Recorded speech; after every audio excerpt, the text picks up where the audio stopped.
Oltinchi boq hayvonlar yil bo'yi qul kabi ishladilar. Ularning yotishida ham, turishida ham halovat yo'q edi. Buning ustiga berilayotgan ovqat ham qornlarini to'ydirmasdi. Shunga qaramay hayvonlar juda xursand edilar. Shikoyat qilishni xayollariga ham keltirishmasdi. Hayvon fermasining kelajagi uchun jonlarini ham qurbon qilishga tayyor turardilar. Ular amalga oshirishayotgan ishlarga mas'uliyat bilan qarashar va kelasi avlodning farovon yashashi uchun bularni zaruriyat deb hisoblashardi. Hayvonlar bahor va yoz oylari haftasiga 60 soatlab ishladilar. 4 soatgina uxlash uchun vaqt berilardi. Hattoki Napoleon yakshanba kunlarini ham tushlikdan keyin ish vaqti deb qaror qilganida norozilik bildirmadilar. Ular uchun ishlash ko'ngilli edi.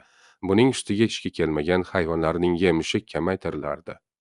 Hayvonlar chiqarilgan qarorlarga asosan ish joylarida boshqa vazifalar bilan ham shug'ullanishlari lozim edi. Shamol tegirmoni qurilishi bilan band bo'lgan hayvonlarning yerim-terim ishlariga e'tibori susaydi. Natijada bu yilgi hosil o'tgan yillardagiga qaraganda asayib ketdi. Bu yil hosil allaqachon yig'ib olinganiga qaramasdan yerlar hanuzgacha haydovsiz yotardi. Keyingi yil olinadigan hosil uchun yerlarni tayyorlash ishlari o'lda jo'lda yotardi. Ekish uchun urug' ham tayyorlanmayotgandi. Bu yil qishning og'ir kelishini oldindan sezish mumkin edi. Shamol tegirmoni qurilish ham kutilmagan qiyinchiliklarni keltirib chiqarayotgandi. Hayvon fermasi hovlisida ohak tosh qonib bor edi. Hojatxonadan esa juda ko'p miqdorda qum va sement topildi. Qurilish materiallari tayyorlangan bo'lishiga qaramasdan hayvonlar ishni boshlay olishmasdi. Bunga to'sqinlik qiluvchi muammolar talaygina edi. Ayniqsa, qurilish uchun ishlatiladigan toshlarni kesish va ularni qanday kattaliklardagi bo'laklarga bo'lish hayvonlarni o'ylantirardi. Fermada bolg'a, temir va lomdan boshqa asbob-uskunalar yo'q edi. Ular odamlarning ishlatishi uchun mo'ljallangan bo'lib, hayvonlar oyoqlari bilan tuta olmaslar. Hayvonlar bir necha haftalar davomida qiynalib ishladilar. Ishlarining hech unumi bo'lmasdi. Shunda qaysidir hayvon yangi taklifni o'rtaga tashladi. Yerning tortishish qonumidan foydalanish kerakligini aytib qoldi. Bu taklifni hayvonlar quvvatladilar. Tosh qonida ulkan toshlar juda ko'p edi. Ularni sudirash uchun ham katta kuch kerak bo'lardi. Sigirlar, otlar, qo'ylar. Yanni oldingi oyoqlari bilan nasl tuta oladigan barcha hayvonlar eng qiyin va keskin daqiqalarda hatto cho'chqalarning o'zlari ham bunga qo'shilishardi. Arqon bilan bog'langan katta toshlarni qiyalikdan ohak qoni tepasiga sudrashardi.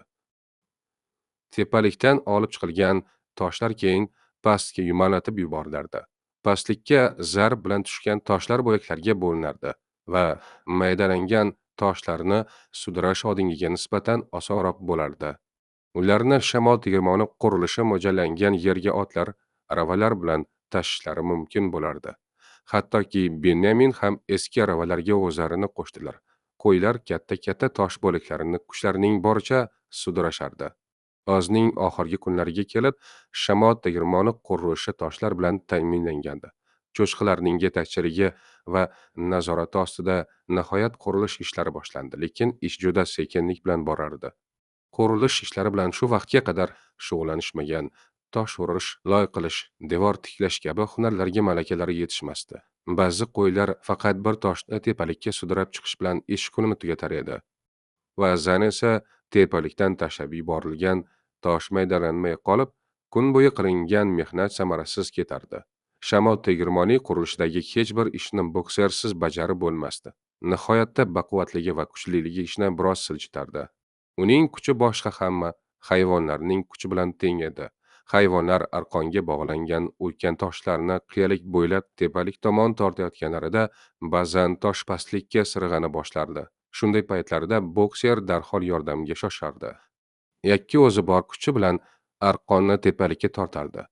Nishablikdan tepalikka qarab tortilayotgan toshga hayvonlar hayrat bilan qarardilar. Bokserning hansirab nafas olishi, ko'kraklarining dam bosganda ko'tarilib tushishi, tuyoqlarini og'ir ko'tarib qadam bosishi, muskullarining zo'riqish natijasida bo'rtib chiqishi butun tanasini reza terlar bilan yuvilishi hayvonlarning havasini keltirardi. Bu holatni tomosha qilib zavqlanishardi. Ba'zan Clover kuchni me'yoridan ortiqcha sarflashning zararligi haqida gapirib, bokserni ogohlantirardi. Lekin bokser bunday gaplarga quloq solishni xohlamasdi. Uning o'ziga xos nuqtai nazari mavjud edi. Bokser hamisha tinimsiz mehnat qilish, g'ayrat va shijoat, mas'uliyat bilan ishlash kerak deb o'ylardi. U Napoleonni juda hurmat qilardi. Har qanday masalalarda uning haq ekanligiga ishonardi. U o'zi oldida ko'ndalang bo'lgan muammolarni yuqoridagi e'tiqodlarga asoslanib osongina hal etardi. Bokser har kuni boshqa hayvonlarga qaraganda 40 minut erta uyg'otardi. Xo'roz bilan kelishib olgandi. Xo'roz uni uyg'otish uchun alohida 40 minut oldin qichqirardi. Bokser boshqa hayvonlardan oldinroq toshqonga borib ish boshlardi. Maydalab qo'yilgan toshlarni yolg'iz o'zi qurilayotgan shamol tegirmonining yoniga tashlardi.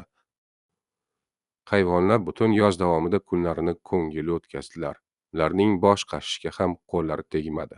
Ishlari juda ko'p va og'ir mehnat talab qilardi. Ovqat esa Mr. Jones davridagiga qaraganda kam berilardi. Shunga qaramay hayvonlarning kayfiyatlari juda baland edi. Fermadagi umumiy ahvollar yomon deb bo'lmasdi. Hayvonlar faqat o'zlari haqidagina o'ylashga odatlandilar. Endi odamlarni boqish haqidagi muammolar ularni qiziqtirmasdi. Fermada muvaffaqiyatsizliklar juda ko'p bo'lishiga qaramay, hayvonlar tushkunlikka tushmasdilar. Chunki ular farovon kunlar, to'kin sochinlik haqida berilgan va dallarga umid bog'lashar. Shuning uchun ham astoydil mehnat qilishardi. Ayniqsa, dalalarni yog'oyi o'tlardan mirishkolik bilan tozalashardi. Har qanday berilgan topshiriqni aniq, puxta, mukammal bajarardilar. Bu xususiyatlar, ya'ni topshiriqni mas'uliyat bilan bajarish hissi hattoki odamlarda ham topilmasdi. Hayvonlar yaylovlarda yetishtirilayotgan hosilni o'g'irlashni xayollariga ham keltirishmasdi. Shuning uchun yaylovlar va mevazorlarning inson hukmronlik qilgan davrdagidek to'siqlar bilan o'rashning ham hojati yo'q edi. Natijada juda ko'p mehnat va mablag'ni talab qiladigan to'siqlar va panjaralar muammosi hayvonlarni o'ylantirmadi. Yoz oyining oxirlariga kelib hayvonlar oldidagi muammolar ko'payganidan ko'paydi. Ayniqsa, parafin moyining iptari itlar uchun biskvit, taqinlar tayyorlash uchun temir kabilar suv bilan havoday zarur bo'lib qoldi. Ularni fermaning o'zida tayyorlashning imkoni yo'q edi. Dalalarga ekin ekish uchun urug'lik va turli ximiyaviy o'g'itlar ham kerak edi. Ish asboblari ham yetishmas edi. Shamol tegirmoni qurilishi uchun kerakli ayrim mexanizmlarni ham chetdan olib kelish zaruriyati tug'ildi. Ularni qayerdan, qanday olib kelishni hayvonlar bilishmasdi. Shuning uchun ham ular jiddiy o'ylay boshladilar. Akshanba kunlari bo'ladigan majlislarning birida Napoleon haftalik vazifalar bilan hayvonlarni tanishtirish bilan birga ferma hayotiga yangi bir qonunni tatbiq etmoqchi ekanligini e'lon qildi. Bu qo'shni fermerlar va shahar bilan savdo-sotiq aloqalariga kirishish haqidagi qaror edi. Bu qarorning qabul qilinishi hayvon fermasida savdo-sotiqni rivojlantirish uchun emas, balki ferma hayvonlarining ehtiyojini qondirish zaruriyatidan kelib chiqqan edi. Shu yilning o'zidayoq Napoleon pichan raqamlari va bug'doydan olingan hosilning bir qismini sotishga fermerlar bilan shartnoma tuzishga majbur bo'ldi. Shamol tegirmonining qurilishini tezlatish uchun biroz pul jamg'arishi kerak edi. Shuning uchun fermadagi hayvonlarning yemishi uchun kerak bo'ladigan tuxumlarini ham Vulindonda sotishni rejalashtirdi. Sovuqlar, dedi Napoleon, bu qarorni albatta qabul qilishlari va olib borilayotgan shamol tegirmonining qurilishiga tuxum tug'ishni ko'paytirish bilan o'z hissalarini qo'shishlari kerak. Hayvonlarni qarorning bir nozik nuqtasi o'ylantirayotgan edi. Agar bu qarorga amal qilinadigan bo'lsa, insonlar bilan o'zaro munosabatga kirishga majbur bo'lishardi. Ayniqsa, insonlar bilan bo'ladigan pulli muomalalar, savdo-sotiq qilish haqidagi fikrlar ularni biroz cho'chitardi.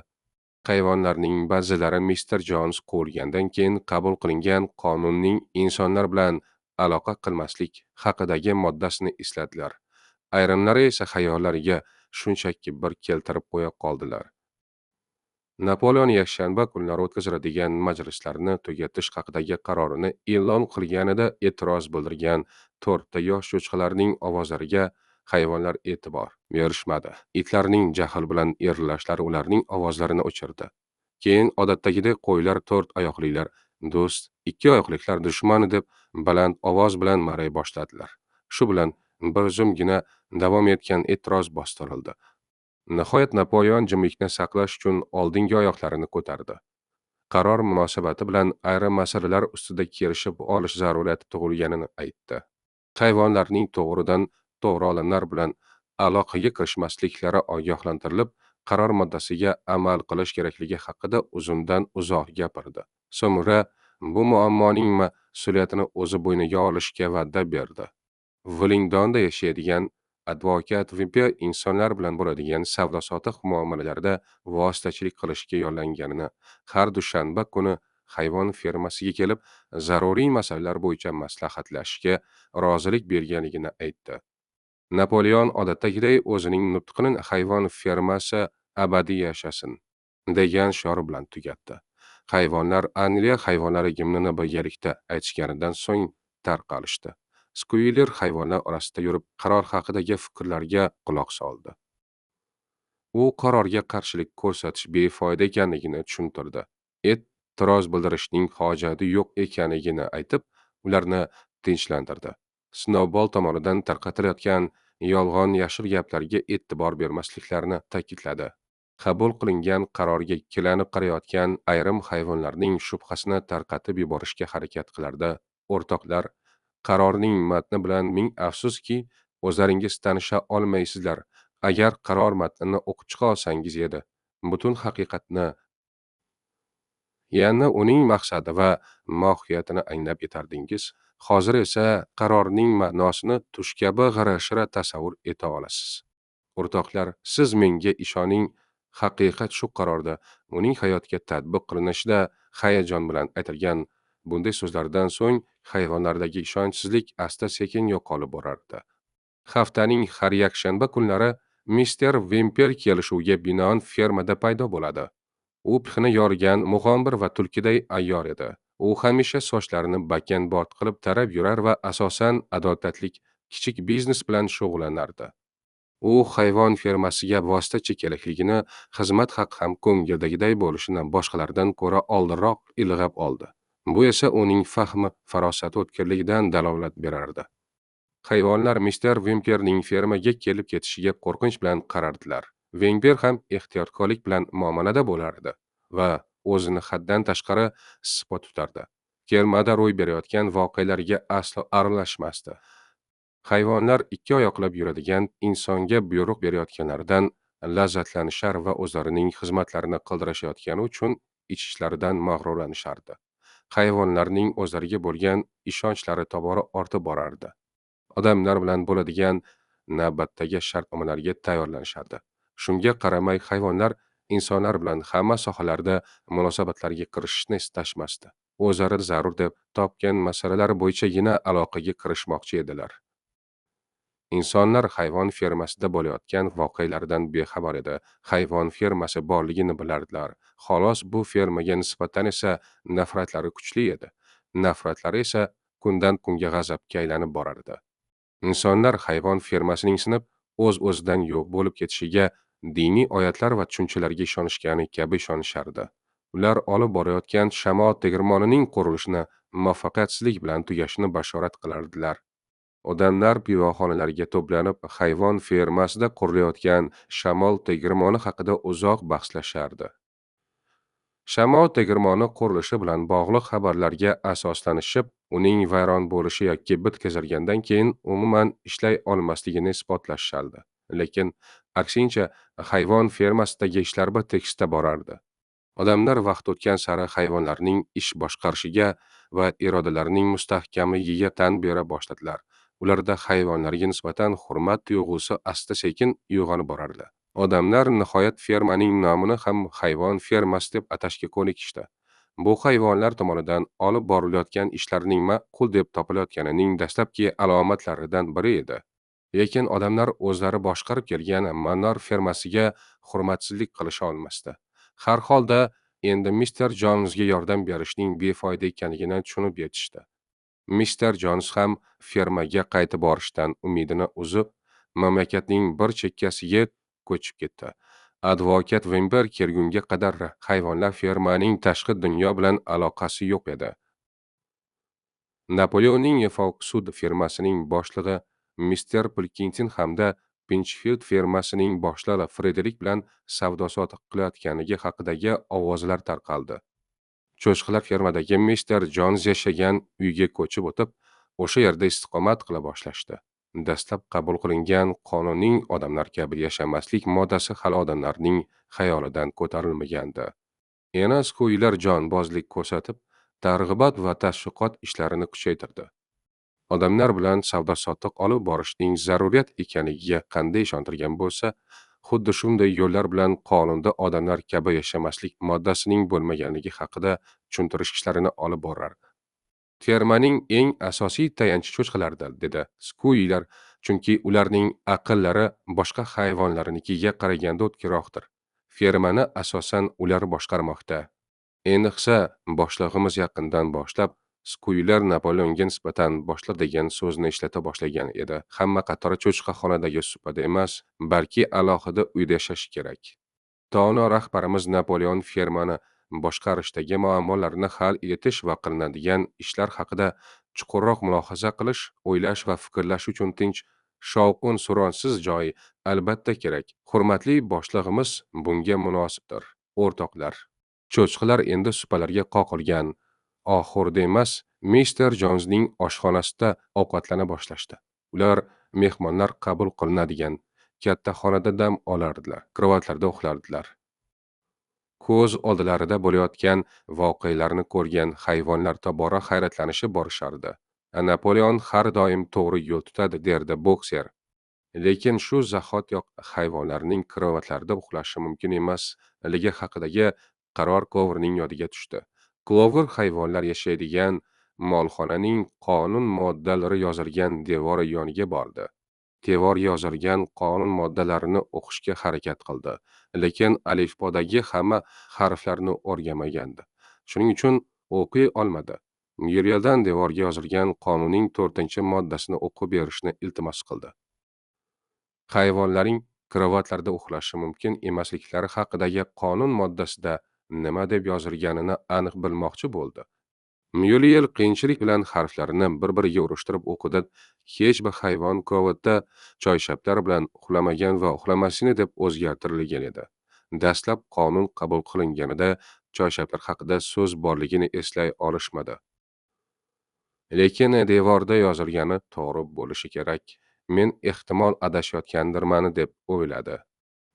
Shu payt uning yoniga 2-3 itar qurshovda skuylar keldi va olib borilayotgan hamma ishlar reja asosida amalga oshirilayotganini ta'kidladi. O'rtoq, biz cho'chqalarning uylardagi karavotlarda uxlayotganimiz haqida eshitdingizmi? Xo'sh, qani aytingchi, nima uchun uxlashimiz mumkin emas? Qonunning hayvonlarning karavotlarda uxlamasliklari haqidagi moddasi mavjud ekanligini eslay olasizmi? Menimcha, yo'q. Qonun bunday bo'lgan emas, bo'lmaydi ham, bu fakt. Ha, o'rtoq, bu fakt. Karavotlar faqat uxlash uchungina yasalgan. Hayvonlar yashayotgan ferma binolari ichidagi siz uxlaydigan, somon to'shalgan supachalar ham aslida karavot. Qonunda esa karavotlarda emas, balki inson tomonidan kashf etilgan choyshablarda muayyan etilgan. Ferma uyidagi karavotlarga to'shalgan choyshablarni olib tashladik. Faqat ko'rpalar ustidagina uxlayapmiz. Karavotlar uxlash uchun juda qulay, lekin biz hayvonlarga moslashtirilmagan. Biz cho'chqalar doimo aqliy mehnat bilan shug'ullanamiz. Shu sababdan ham bizning dam olishimizga alohida e'tibor berilishi kerak. Biz qanchalik yaxshi horida chiqasak, shunchalik yaxshi fikrlaymiz, o'rtoqlar. Albatta, bizning zo'riqib ishlashimiz natijasida charchab, sog'lig'imizni yo'qotishimizni, natijada bizga topshirilgan vazifalarni bajara olmay qolishimizni istamaysiz. Axir Jonsning qaytib kelishini hech bir hayvon xohlamaydi. Skuylarning hayajon bilan aytgan oxirgi jumlasi hayvonlarni hushyor tortirdi. Ferma uydagi karavotlarda cho'chqalarning uxlash haqida boshqa og'iz ochishmadi. Bir necha kundan keyin esa cho'chqalarning boshqa hayvonlardan bir soat keyin uyqudan uyg'onishlari e'lon qilinganida hech bir hayvon ajablanmadi. buni odatdagi hodisa sifatida jimgina qabul qilishdi. Kuz oyi yetib kelganida hayvonlar nihoyatda charchab qolishdi, lekin shunga qaramay ularning kayfiyatlari ko'tarinki edi. Bu yil og'ir kelgandi. Tinmay mehnat qilishganiga qaramay don mahsulotlarining bir qismi sotilganidan keyin ham qish uchun yetarli ozuqa to'planmagan edi, lekin shamol tegirmoni qurilishi hamma qiyinchiliklarini unuttirardi. Hosil dalalaridan allaqachon yig'ishtirilib olinganiga qaramay havo quruq, yog'in-sochin yo'q edi. Hayvonlar shamol tegirmoni qurilishida astoydil mehnat qilishardi. Buning ustiga ferma atrofini katta toshlar bilan 1 metr balandlikda o'rab olishi rejalashtirilgan edi. Hayvonlar oyoqlari yerga tegmay ishlashardi. Ertangi kundan katta umid bog'lashardi. Hatto oydin tunlarda bokserning o'zi 1-2 soat ishlardi. Dam olish paytlari qurilishi yarimlab qolgan shamol tegirmoni atrofiga to'planishardi. Tegirmonning bitgan qismidagi devorlarga tikilishib, uning silliq va mustahkamligidan zavqlanishardi. Atrofida aylanishib qo'shiqlar aytishardi. Faqat qari Benyamingina shamol tegirmoni qurilishida jonkuyarlik bilan ishlamasdi. Buni yashirish uchun yaxshi ot keyin chopadi degan maqolni tez-tez takrorlardi. Atrofdagi yuz berayotgan voqealarga beparvolik bilan qarab, bu dunyo o'tkinchi hech bir hayvonga vafo qilmaydi derdi. Kuzning noyabr oyi janubiy g'arbdan esayotgan kuchli shamollar bilan boshlandi. Qum bilan sementni shamol uchirib keta boshladi. Shu sababli sementli loy tayyorlashning hech iloji yo'q edi. Qurilishdagi ishlar to'xtadi. Shamol borgan sari avj olardi. Hatto fermadagi uylar poydevorlar bilan birgalikda tebranardi. O'ron binolarning tomlariga qoqilgan tunuka va shipirlarni uchirib ketdi. Tovuqlar dahshat ichida qichqirishardi. Boshqa hayvonlar tovuqlarning qichqiriqlaridan uyg'onib ketishdi. Go'yo ularning tushlarida miltiq otilgan edi. Cho'chib uyg'ongan hayvonlar yashayotgan binolaridan tashqariga otilib chiqishdi. Bayroq hamisha shilpirab turadigan yog'och ag'darilib tushgan edi. Mevazor yaqinidagi qayrag'och daraxti ildiz-pildizi bilan yerning ustiga chiqqan holda ko'tarilib yotardi. Yanada dahshatliroq bo'lgan bir ko'rinish ularning aql hushini uchirib yubordi. Hayvonlarning umidsizlik bilan hayqirgan tovushlari fermani larzaga keltirdi. Ne ko'z bilan ko'rsinlarki, qurilayotgan shamol tegirmoni tartugi bilan vayron bo'lgan edi. Hayvonlar shamol tegirmoni tomon chopdilar. Napoleon hamma hayvonlarning oldida uchib borardi. Uning bu qadar tezlik bilan chopganini hech bir hayvon shu paytgacha ko'rmagan edi. Egarilari u hamisha shoshilmasdan xotirjam qadam tashlardi. Napoleon yetib kelib, shamol tegirmonining poydevorigacha buzilib yotganini ko'rdi.